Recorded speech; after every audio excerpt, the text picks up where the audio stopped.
আউযুবিল্লাহি মিনাশ শাইতানির রাজিম বিসমিল্লাহির রহমানির রহিম। আমার দল পীর দস্তগীর হযরত কেবলাজান খাজা ওয়াস আসি ফরিদপুরি কুদ্দুস আসিরুল আজিজ হুজুরের নূরের কদম মোবারকে কদম বসি রেখে আজকের আলোচনা শুরু করছি।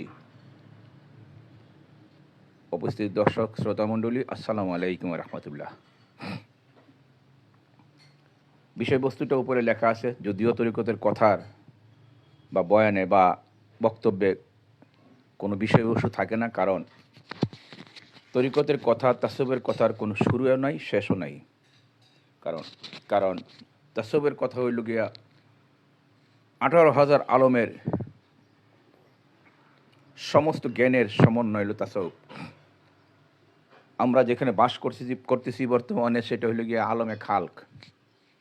অনুরূপ 18,000 আলম আল্লাহ পাক সৃষ্টি করে আছেন। প্রত্যেক আলমেই আমরা অবস্থান ছিল আমাদের তরিকতের ভাষায় পিরানা পীরগণ, সুফিগণ, পূর্বের নবী রাসূলগণ তা ব্যাখ্যা বর্ণনা করে দিয়ে গেছেন।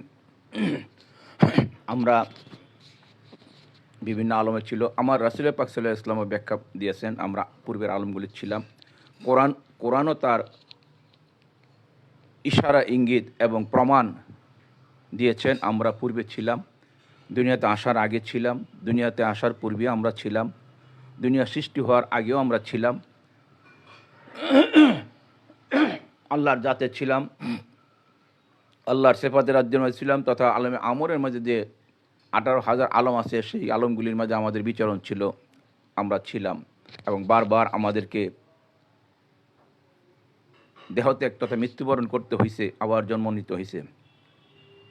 যেমন কোরআনে পাক আল্লাহ পাক বললেন যে আমি সকলকে ডেকে এনে জিজ্ঞেস করলাম আনাস্তি বিরাব্বিকুম, তখন সবাই বলল যে লতিফে নাফস বলল আনা আনা, আন্তা আন্তা, আমি আমি, তুমি তুমি।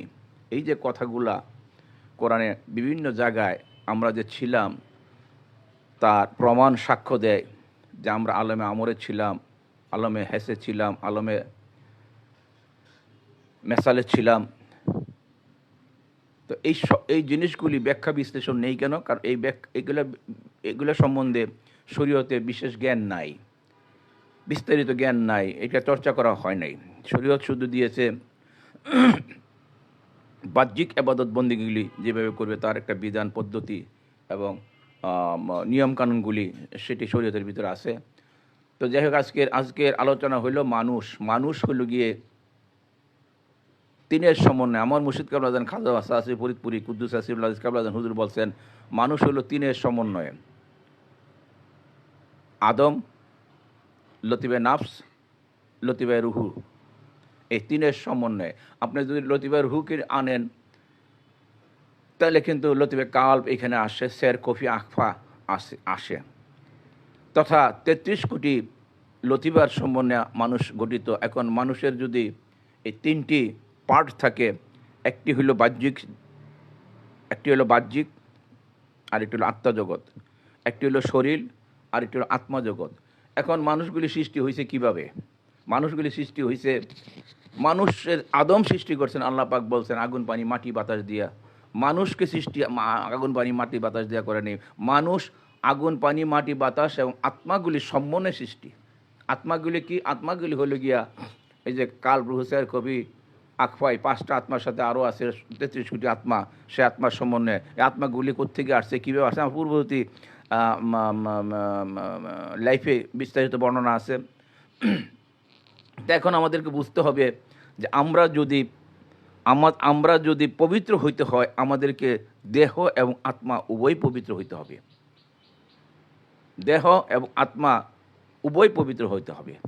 দেহের বাহ্যিক দিকটা পবিত্র হইলেই শুধু চলবে না, পুরো পরিপূর্ণ দেহটাকে পবিত্র করতে হবে। পরিপূর্ণ দেহ বলতে আমি হাড্ডি, মাংস, রক্ত, মজ্জা সহ পবিত্র করতে হবে। শুধু চামড়ার উপরে কিছু ধুলাবলি পড়ছে, চোখের মাঝে কিছু কেতুর পড়ছে, মুখের ভিতরে একটু দুর্গন্ধ পড়ছে, নাসিয়ার ভিতরে একটু নাসিমাসলেম আছে, এগুলো দূর করলে হবে না। আমাদেরকে রক্ত, মাংস, হাড্ডি সহ পবিত্র করতে হবে। কেন পবিত্র করতে হবে? কারণ এই রক্ত হাড্ডির মাঝে, আমাদের মাঝে, এই রক্ত, মাংস, হাড্ডির মাঝে আমাদের হারাম জিনিস আছে, যেগুলো আমরা বক্ষণ করেছি। শুধু আমরা বক্ষণ করি না, এইটা আমার দাদা দাদি নানা নানি পূর্বপুরুষরা যে সমস্ত হারাম জিনিস বক্ষণ করছে সেটাও আমাদের দেহের মধ্যে আমরা ক্যারি করতেছি। কাজে কাজেই সংক্ষেপ এই কথাই বলা যায় যে আমরা দেহের যে হাড্ডি, মাংস, রক্ত, মজ্জা যা কিছু আছে সব কিছু পরিষ্কার করতে হবে, তার উপরে আবার পরিষ্কার করতে হবে আমাদের আত্মাগুলি। Excuse me. সে আত্মাগুলি, দেহটা পবিত্র করতে হইলে আপনাকে সেটার একটি মাত্র মাধ্যম, সেটা হলো আপনার দেহের মাঝে জিকির জারি করতে হবে, আল্লাহ পাকের জিকির জারি করতে হবে। কারণ দেহের ভিতরে যে হাড্ডি মাংস আছে এগুলো আপনি পানি দিয়ে ধুইতে পারবেন না, সাবান দিয়ে ধুইতে পারবেন না, ওইখানে হাতই স্পর্শ করতে পারবেন না। আর করলেও সেটা অদৃশ্য অণু পরমাণুর মাঝে সেই কুফুরি, সেই হারামি জিনিসগুলি মিশ্রিত আছে। তার থেকে যদি আপনারা পরিষ্কার করতে হয় তাহলে সেটা জিকিরের আগুন, জিকিরের নূর দিয়ে পরিষ্কার করতে হবে। আল্লাহ পাকের যে জিকির, যেটাকে বলা হয় দাইমি সালাত, হরদম হর নিঃশ্বাসে সেই জিকিররত শরীরের মাঝে জিকির জারি রাখতে হবে। প্রথমত কলতিবে কালবে জিকির জারি করতে হবে। আমি কিন্তু গুরুত্ব দিচ্ছি জিকিরের, কারণ আল্লাহ পাক যে ঘোষণা করলেন, আমি জিন এবং ইনসানকে সৃষ্টি করিয়েছি একমাত্র আমার আবাদত বন্দিগির জন্য। এখানে একমাত্র কেবলই আবাদত বন্দিগির জন্য হইলে আপনাকে সেই জিকির সাবেত করতে হবে আমরা লতিফা কালবে এবং সমস্ত শরীরের মাঝে। মুখে শুধু সুবহান রাব্বিল আলা, সুবহান রাব্বিল আযীম, বিসমিল্লাহ বললে হবে না। কারণ তাহলে কিছুক্ষণের জন্য এটা এবাদত হয়, সেটা মৌখিক আবাদত। মৌখিক ভালোবাসার কোনো মূল্য নাই, মৌখিক আবাদতের কোনো মূল্য নাই যতক্ষণ পর্যন্ত আন্তরিকভাবে সমস্ত লতিফাগুলির মাঝে আপনার আবাদত প্রতিষ্ঠিত না হবে। 33 কোটি লতিফার মাঝে আপনার আবাদত প্রতিষ্ঠিত না হবে, আল্লাহর জিকির প্রতিষ্ঠিত না হবে, ততক্ষণ পর্যন্ত আপনার আবাদত শুদ্ধ নয়। মানুষের যে দেহটা আসছে সেটা দুনিয়ার আগুন, পানি, মাটি, বাতাস দিয়ে সৃষ্টি হয়েছে। মানুষের যে লতিফে নাফস আছে, যেটা আমি আমরের মাঝে আমি ছিলাম লতিফে নাফস, আমি ছিলাম লতিফে নাফস, আপনি ছিলেন লতিফে নাফস। তারপরে আমাদের মাঝে আসলো লতিফে রুহু আসলো, লতিফে নাফস আসলো আল্লাহ পাকের পাকের থেকে সিফাতের থেকে কোন আদেশ প্রাপ্তির পরে। আর লতিফা রুহু আসলো আল্লাহ পাকের সিফাতের থেকে আল্লাহ পাকের ফুৎকার, সিফাতে এরাদার থেকে আল্লাহ পাক ফুৎকার দিলেন, লতিফা রুহু নাফসকে দিলেন। এটার উদ্দেশ্য ছিল নাফসকে হেদায়েত করার জন্য। আলমে আমরের কথা বলছি আমি, আলমে আরোহার কথা বলছি। তখন নাফসকে সে লতিফা রুহু হেদায়েত করতে ব্যর্থ হলো, তরিকতের কথা, তাসawwুফের কথা। তারপর আসলাম আমরা দুনিয়াতে আসার পরে আমাদেরকে একটা দেহ দিল, আগুন, পানি, মাটি, বাতাস দিয়া, সাথে দিল নাফস এবং রুহও সাথে ছিল। রুহু কিন্তু নাফসের কুচক্রে পড়ে, নাফসের কুমন্ত্রণায় পড়ে রুহু কিন্তু অপবিত্র হয়ে গিয়েছিল। অপবিত্র হয়ে যার নাম হলো আরওয়াহ শয়তান। আপনারা জানেন আল্লাহ পাক বলছেন যে লতিফা রুহু না, জিন জাতিকে আল্লাহ পাক সৃষ্টি করছেন আল্লাহ নূরের ধুমো থেকে, আল্লাহ নূরের ধোঁয়া থেকে। তো আল্লাহ নূরের ধোঁয়া থেকে, নূর তো যে নূরটা ধোঁয়া সেটা হলো সেফাতের, এবং সে ধোঁয়া থেকে সৃষ্টি করছে জিনের শরীর আছে, সে ধুমো শরীর। আর নাফসের শরীর আছে, সে নাফসের শরীর হলো আল্লাহর জাতি নূরের শরীর। যদিও নাফস রিপুগ্রস্ত ছিল, রিপুতে আসক্ত ছিল, তার রিপুগুলির নিয়ন্ত্রণ ছিল না, সেই জন্য তার হেদায়েতের প্রয়োজন হয়েছে। এখন দুনিয়াতে এই নাফস এবং রুহু আসলো আদমের ভিতরে। এই তিনটি পদার্থ, এই তিনটি বস্তু, আদম, নাফস, রুহু, এই তিনটি হলো মূল উপাদান। সাথে আছে আরেকটি, সেটি হলো গিয়া লতিফে কালব, অত্যন্ত গুরুত্বপূর্ণ। তার উৎপত্তি স্থল হইল আল্লাহ পাকের আকরাবিয়াতের নূরের প্রতিবিম্ব থেকে। মহাকাল্পের ক্ষুদ্রতম অংশ, আমার মুর্শিদ কালবাদান খাজা শাস্ত্রী ফরিদপুরি বলছেন যে মহাকাল্পের ক্ষুদ্রতম অংশ হইল গিয়া লতিফে কাল। তো সেই যে মহাকাল আকরাবিয়াত থেকে সে আমার কাল্প সৃষ্টি হয়েছে, প্রত্যেকের কাল্প সৃষ্টি হয়েছে। আপনি দেখেন প্রত্যেকটা জিনিসের একটা একটা ঘর, মনে করেন একটা ঘর যদি বানায় তার কিছু উপাদান আছে। আমাদের নরসিংদীর ভাষায় টুয়া, রুয়া, বেড়া, তারপর এটাকে বলে সাত, সাত মানে ছাউনি, হ্যাঁ, উপরে ছাউনি টুয়া রুয়া দিয়া এটা স্ট্রাকচার করে, তারপর বেড়া দিয়ে এটা ঢাকে, তারপর উপরে হলো ছাদ। তারপরে এটার ভিতরে যে থাকবে মানুষ, তার সাথে থাকে অনেকগুলি আনুষঙ্গিক ব্যবহারের বিষয় দ্রব্য। ঠিক মানুষও ঠিক তা টুয়া রুয়া যে ছাদ সৃষ্টি করছে, তা আগুন পানি মাটি বাতাস যে সৃষ্টি করছে, তার ভিতরে নাফস স্থাপন করার পরে নাফসের হেদায়ত করার জন্য, নাফসকে পরিশুদ্ধ করার জন্য তার তার ব্যবহারের কিছু জিনিসপত্র আসলো, সেটা আপনারা ক্যারি করতেছেন শত সহস্র কোটি রকমের গুণাগুণ। আজকে আমার বলার উদ্দেশ্য হইল নাফস সম্বন্ধে অনেক বলা আছে। রুহু কিন্তু নাফস, আত্মা কিন্তু মৃত্যু নাই। যে জিনিসটা আল্লাহর জাত পাকের নূরের প্রতিবিম্ব থেকে আসছে, যে জিনিসটা আল্লাহর সিফাতের প্রতিবিম্ব আসছে, সেই আত্মাগুলির কোনো মৃত্যু নাই। নাফস, পবিত্র নাফস, যখন নাকি, আমি আবারও বলি, আমরা কিন্তু দেহ আমাদের এটা হলো টেম্পোরারি। দুনিয়াতে আমরা বাস করার জন্য, আমাদেরকে আযাব গজব দিয়ে হেদায়েত করার জন্য অথবা সুখ শান্তি দেওয়ার জন্য আমাদেরকে এই দেহটা আল্লাহ পাক দয়া করে দান করছেন। এই দেহের ভিতরে দেখেন সমস্ত সুখ শান্তি বিরাজমান আছে, আবার এই দেহের ভিতরে সমস্ত দুঃখ কষ্ট জ্বালা যন্ত্রণা লুকায়িত আছে, বিস্তৃত আছে। আপনি দেহের ভিতরে সুখ শান্তি পাবেন, এই দেহের ভিতরেই কিন্তু অশান্তি পাবেন, অসুখ বিসুখ জ্বালা যন্ত্রণাগুলি দেহের ভিতরেই, এবং দেহের ভিতরেই কিন্তু আনন্দ খুশি উন্মাদনা সেক্স রোমান্স এগুলো এই সমস্ত জিনিস ভরপুর আছে। তো এই দেহটার কি দেওয়া হয়েছে নাফসের জন্মের থেকে মৃত্যুর আগ পর্যন্ত দেহটার একটা কোর্স পরিশুদ্ধ করার জন্য। এটা অনেক অনেক বিস্তর তার ট্রাক্স, তার কর্মকাণ্ড, এই দেহের কর্মকাণ্ড বিস্তার। জন্মের থেকে মৃত্যুর আগ পর্যন্ত যে লতিফের নাফস এবং রুহের যে কর্মকাণ্ড, তাকে শনাক্ত করা, তার দোষ কুটিগুলি শনাক্ত করা, তাকে পরিশুদ্ধ করা, এটা দেহের ভিতরেই হবে।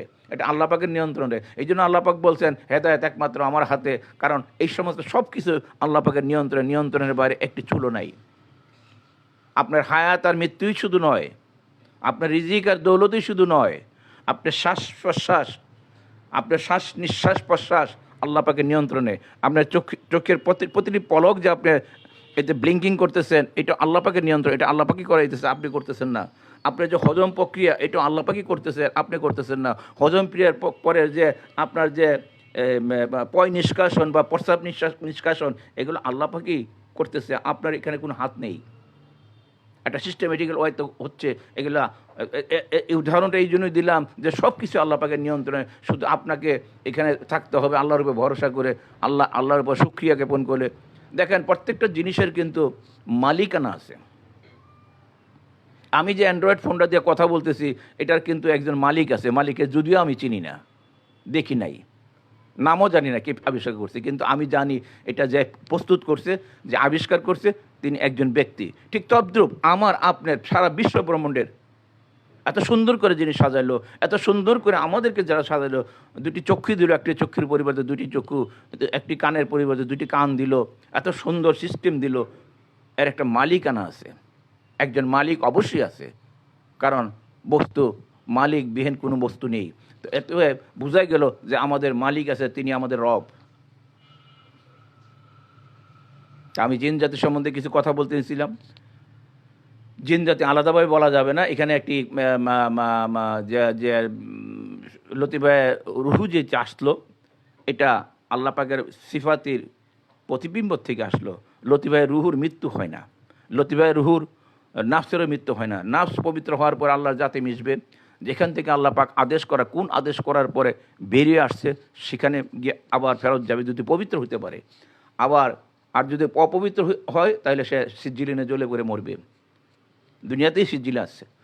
আর রুহু অপবিত্র হইলে সে প্রথম আসমানের পরে আর উপরে উঠতে পারবে না। লোকটা যখন এন্তেকাল করবে, তখন তার রুহ দুনিয়াতে বিচরণ করবে, এবং সেটা দুষ্ট রুহ আকারে থাকবে, যেটাকে আমরা প্রেতাত্মা বলি। প্রেতাত্মার সৃষ্টি কিন্তু সেখান থেকে হয়েছে। অসভ্য আত্মা, যাদেরকে আমরা জিন জাতি বলি। তো এই যে আর যদি রুহু পবিত্র হয়, যদি রুহুটা পবিত্র হয়, তাহলে সেই রুহুটা গিয়া আল্লাহর সিফাতে গিয়া প্রথমত সেখানে গিয়া সিফাতে এরাদার সাথে যেখান থেকে তার উৎপত্তি সেখানে গিয়ে তার মিলন হবে। সিফাতে এরাদাত পবিত্র রুহু, তো সিফাতে এরাদাত থেকে যখন নাকি সে মিলন হবে, কিন্তু তাকে তখন পূর্ণ স্বাধীনতা দেওয়া হবে, কিন্তু সিফা রুহু কিন্তু জাতে প্রবেশ করতে পারবে না। সিফাত থেকে যে সমস্ত জিনিসগুলি সৃষ্টি হইল, ফিরিস্তা, জিন বা রুহু, স্যার, কবি, আখপা, এগুলো কিন্তু জাতের সন্ধান পাবে না, জাতে প্রবেশ অধিকার নিষেধ, যার জন্য তারা জাতের কোনো খবর জানে, যার জন্য জিন জাতিদের আপনার নাফসের কাছে মুরিদ হইতে হয়, নাফসের অনুগত্য থাকতে হয়, যেহেতু নাফস হলো মুর্শিদে কামেল, পবিত্র নাফস, এটা নাফসে মুলহেমা, সে নাফস হলো মুর্শিদে কামেল, ইনসানে কামেল, যার জন্য প্রত্যেকটি জিন ইনসানে কামেলের কাছে বয়াত গ্রহণ করে, এবং জিন সম্প্রদায়ের কাছে কোনো মুর্শিদ নেই। তো এখন লিডার আছে কিন্তু মুর্শিদ নেই, যে আপনাকে সত্য পথ প্রদর্শন করবে, আপনার জাত পাকে আল্লাহকে পরিচয় করাই দেবে, এই ধরনের কোনো ইয়া নাই তাদের মাঝে, সে জ্ঞান নাই। কারণ এই জ্ঞানটা হলো আল্লাহ পাকের জাত পাকের জ্ঞান। তো সেখান থেকে আপনার যে রুহু যখন পবিত্র হয়ে যায়, তখন রুহু সেফাতে এরাদাত থেকে সে কিন্তু দুনিয়াতে যাতায়াত করতে পারে। যেমন আমার মুর্শিদ কালওয়াজানের পবিত্র রুহু মোবারক এখন দুনিয়াতে বিচরণ করতেছে, কিন্তু তিনার যে জাতি রুহ নাফসটি আছে সেটা আল্লাহর জাত পাকে মিশে গেছে অথবা মিশে যাবে, তিনি আর দুনিয়াতে আসবেন না। তা পবিত্র আরোহা, যেটা এই যে আমরা বলি যে আরোহা পাকের উপর সওয়াব নজর পৌঁছে দাও, এটা কিন্তু কথার কথা।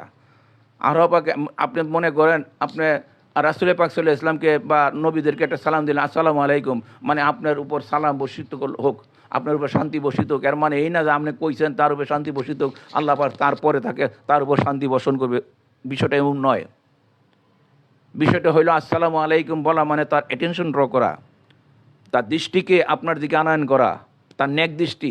আসসালামু আলাইকুম বলে তিনি তাকাবেন, ওয়ালাইকুম সালাম বলে, এটা একটা কনভারসেশন, আর কিছুই নয়। তো এখন আপনি বললে তার উপর রহমত নাজিল হবে, না বললে রহমত নাজিল তা নয়। আমরা যে উলিয়া আল্লাহদের পবিত্র আত্মারূপে সওয়াব রেসানি করি, এর মানে হয়েছে তার সে আত্মাগুলি রুহানি রুহের যে আছে, সে তার দৃষ্টিগুলি আমাদের দিকে, নেক দৃষ্টিগুলি আমাদের দিকে আনয়ন করি, তার নেক দৃষ্টিগুলি তার অ্যাটেনশন ড্র করি, যে আমি আপনার কাছে দয়া ভিক্ষা চাচ্ছি, আমি আপনার করুণা ভিক্ষা চাচ্ছি, আপনি যে পথে গেছেন সেই পথে আমাদেরকে নিয়ে যান। কারণ আপনি মুস্তাকিমের রাস্তায় ছিলেন, এদিনা সিরাতাল মুস্তাকিম সিরাতাল্লাযিনা আনআমতা আলাইহিম, আপনি সেই রাস্তায় ছিলেন, আমাদেরকে সেই রাস্তায় আমাদের দেখান, সেই রাস্তায় আমাদেরকে পরিচালিত করুন। সেই জন্য ওলি আল্লাহদেরকে উপরে সওয়াব রেসানি করা, সওয়াব রেসানি করার অর্থই হইল গিয়া তাদের অ্যাটেনশন ড্র করা, তাদের দৃষ্টি কামনা করা, নেক দৃষ্টি আমাদের উপর কামনা করা। সোয়াব মানে আপনার সোয়াব দিয়া তারা জান্নাতে যাবে না, আর আপনার সোয়াব দিয়া তারা পবিত্র হবে না। তারা আগেই আল্লাহর বন্ধু, তারা আগে আল্লাহর বন্ধু, আগে তাদেরকে আল্লাহ ডিক্লেয়ার দিয়েছে, তাদের দুঃখিত বা গমুখীন হওয়ার কিছু নেই। তাদেরকে মৃত বলো না, আল্লাহ পাক তাদের ব্যাপারে অনেক হুঁশিয়ারি দিয়েছে, আমাদের সাবধান, তাদের দুঃখিত বা গমুখীন হওয়ার কিছু নেই। কাজে কাজে আপনি যদি ভেবে থাকেন যে আপনি সোয়াব নজর দিয়েছেন, এই সোয়াব দিয়ে উনি জান্নাতে যাবে বা পবিত্র হবে, তাহলে তওবা করেন। তো যে কথাটা আমি বলতেছিলাম, তখন লতিফায় রুহু থাকে, তারা দুনিয়াতে বিচরণ করতে পারে, তার প্রচণ্ড শক্তিশালী থাকে। যারা ওফাত গেছে, যে সমস্ত আউলিয়া আকরামগণ, যে সমস্ত নবী রাসূলগণ, তাদের কিন্তু রুহু মুবারক দুনিয়াতে বিচরণ করতে পারে এবং তাদের অনুসারীদের দেখভাল করতে পারে বিপদ আপদ থেকে। তারপরে যদি বলেন যে তারপরে তো আমাদের বিপদ আপদ জানে, কেন কিছু কিছু বিপদ আছে, আমি আগেও বলছি, সেটা আপনার হেদায়েতের জন্য, কিছু তিতা ওষুধ আছে আপনার রোগ মুক্তির জন্য, কিছু অপারেশন আছে আপনার মঙ্গলের জন্য। সেই জন্য আপনি যেটা বিপদ আপদ মনে করতেছেন, প্রকৃতপক্ষে সেটা বিপদ আপদ নয়, সেটা আপনাকে হেদায়েতে সাহায্য করবে, আপনার পবিত্রতা অন্তর আনয়ন করবে, আপনাকে জান্নাতের পথে ডিরেকশন দিবে, আপনার জ্ঞান উদয় হবে, আপনার ধৈর্য সেখান থেকে উদয় হবে, আপনার সহ্য সেখান থেকে উদয় হবে, আপনার রিপু সেখান থেকে নিয়ন্ত্রণ হবে। কিছু আজাব গজব বিপদ আপদ আপনার উপর আছে, এটা আল্লাহ পাক কোরআনেই ঘোষণা করেছেন, আমি পরীক্ষা নিরীক্ষা করার জন্য তাদের উপর আজাব গজব দিই। তাহলে পবিত্র রুহু দেখভাল করে, এই ব্যাপারে একটা আমি একটু ঘটনা বলি। আমার মুর্শিদ কালওয়াজান খাজা ওয়া সাসি ফরিদপুরি কুদ্দুস সাসিউল আজিজ কালওয়াজান হুজুরের রুহু মোবারক কিন্তু তার রওজার মোবারক আছে। আরোহা মোবারক। এবং তিনি প্রতিটা পৃথিবীতে আনাচে কানাচে তিনার অনুসারীদেরকে দেখভাল করতেছেন। এই ব্যাপারে কিন্তু হাদিস একটি আছে, আমি এই হাদিসটা আমার এইখানে পাইবেন, আমার টাইমলাইনে আছে, অনেক আগে আমি দিয়েছি। অথবা আপনি একটা বই আছে ওই হাফেজ আলাউদ্দিন জিহাদির লেখা ফতোয়া খাজা ওয়া ফরিদপুরি, সেখানে এই হাদিসটা পাবেন। এই বইয়ের ভিতরে এই বইটা কিনেন, এই বইটা আপনি দরবার শরীফতে কিনেন। ফতোয়া খাজা ওয়া ফরিদপুরি লিখিত হয়েছিল হাফেজ আলাউদ্দিন হাফেজ মৌলভী আলাউদ্দিন লেখা। তো সেই বইটার মাঝে আপনারা পাবেন যে পবিত্র রূহ দুনিয়াতে বিচরণ করতে পারে এবং তারা তাদের ভক্ত অনুসারীদের দেখভাল করতে পারে। তো এই ব্যাপারে একটা আরেকটি ইয়ে করি। আমার কাছে একটা জিনের রুগী আসছিল, রুগিনী। জিনের রুগী প্রায়ই আসে, কম আসে সাধারণত। আমার কাছে এসএমএসই করে যে আমাকে জাদু ধরছে, আসার প্রয়োজন হয় না। তারপরও কিছু যারা জ্ঞানী তারা আমার সাথে সাক্ষাৎ করে, যারা মনে করে যে ওনার সাথে সাক্ষাৎ করাটা প্রয়োজন, যে করিল চক্ষুদান তারে করিব না অপমান, তার একটু কদমবুসি বা অথবা তার একটু সম্মান প্রদর্শন করতে হলে তার সামনে হাজিরা দিতে হবে, এই মনে করে আসে। তো অনুরূপ একটি রুগিনী, তিনি আবার আলেমা, আমার কাছে আসছিল তার স্বামীকে নিয়েই। তার স্বামী আবার জিন পরি জাদু টোনা সারাইতে পারে, আমি নাম বলবো না। জাদু জিন পরি রুকিয়া টুকিয়া জানে, কিন্তু রুকিয়া না কি জানি বলে, রোকায়া না রুকিয়া জানে। এই এই এই এই এই মহিলাকে যখন নাকি এই মেয়েটা তখন বয়স অর্থাৎ 15-16 বছর, এই মেয়েটাকে যখন নাকি জুনজাইদের সমস্ত চিকিৎসক ব্যর্থ হইলো তার জিনটা চালাইতে, তখন ওর কাছে নিয়ে গেল এই জিনটা সারানোর জন্য।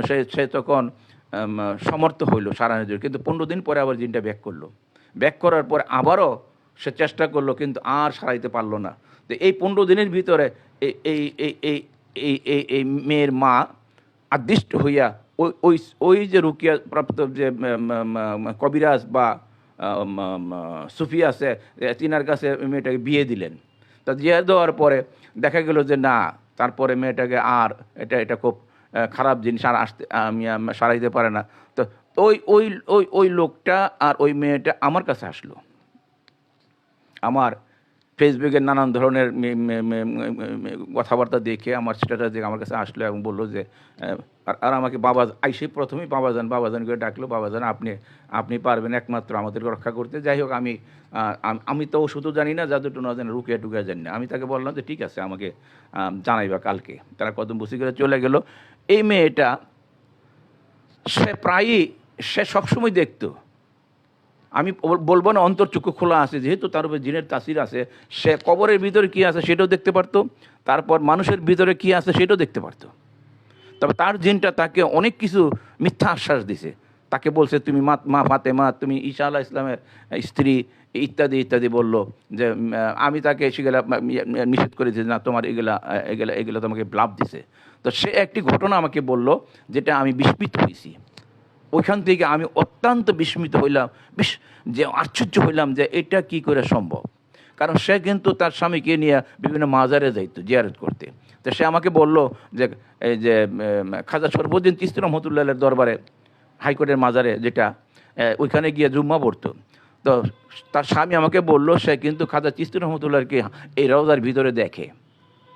এই কথাটা বলার জন্য আমি এই ঘটনা পড়লাম, যে রওজার ভিতরে দেখে। কীভাবে দেখে? কয়েকদিন সে বলতেছে, আমাকে উদ্দেশ্য করে দেখেন খাজা চিশতি রহমতুল্লাহ এই দরবার রওজা শরীফের ভিতর থেকে বেরিয়ে উঠটা, ওই যে নামাজিকে দাঁড়াইতেছে, আকামত দিতেছে। তখন জুম্মার ফরজ নামাজের আকামত দিতেছে, তিনি রওজার থেকে ওইটা ওই জুম্মাতে শরীক হইতেছে, নামাজে 2 রাকাত নামাজে ফরজ শরীক হইতেছে। আমি বললাম যে এটা কি সত্য? হ্যাঁ সত্য। তারা কিরা কসম কেটে বুঝাইল। আর আমি জানি, আর যা তার স্বামী সেও একটা আলেম এবং একটা পীরের আওলাদ, এবং এই মেয়েটাও হাফেজ, কোরআনে হাফেজ, বিভিন্ন পুরস্কার প্রাপ্তা। তো আমি তখন দেখলাম যে তারা তো মিথ্যা কথা বলতে পারবে না, হইতে পারে। তো এই জিনিসটা আমি রিসার্চ করে পরে দেখলাম যে এই জিনিসটা হইল গিয়া কিছু মাজারের মাঝে জিন থাকে রওজার মাঝে, এবং কিছু মাজারের মাঝে উনি নিজেই থাকে, যার মাজার তিনি তার আরোয়া মোবারক সেই রওজাতে থাকে। যার জন্য আপনি দেখবেন যে মাজারে গিয়া জিয়ারত কইরা যদি আল্লাহর কাছে কিন্তু ওনার উসিলা করে আল্লাহর কাছে কোনো মোনাজাত করে, তখন কিন্তু ওই রওজাত থেকে তিনার আরওয়াজে তিনি আমিন বলে এবং আল্লাহ পাক সে দোয়া কবুল করে। এই বেদরা আমি এখানে ভাঙলাম।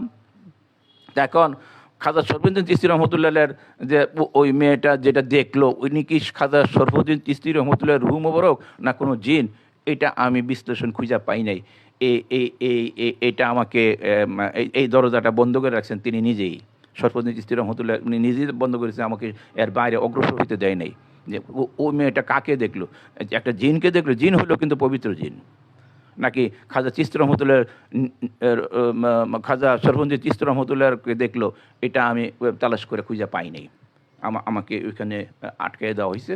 আমি আর আমার জানারও আগ্রহ নেই। তো কাজে আজকে একটা গুরুত্ব তথ্য জানলেন।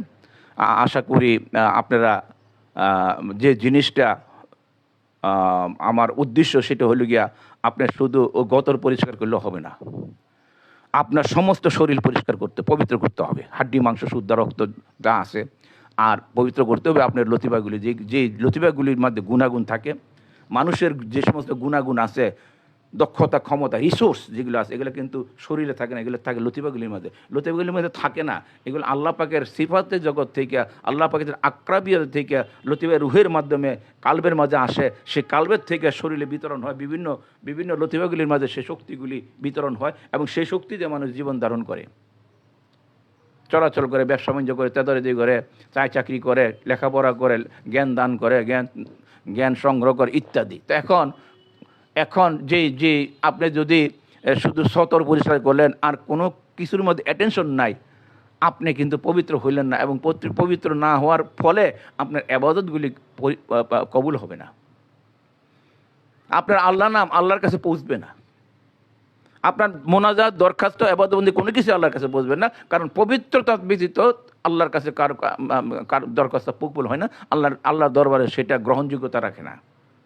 এই ব্যাপারে রাসূল পাক সাল্লাল্লাহু আলাইহি ওয়াসাল্লাম বলছেন, মানুষের বক্ষস্থিত এক টুকরা মাংস আছে, সে মাংসটা গোস্ত আছে, গোস্তটার নাম হইল লতিফে কাল। এটা যার পবিত্র থাকে তার সব কিছু পবিত্র, এটা যার নাপাক থাকে তার সব কিছু নাপাক।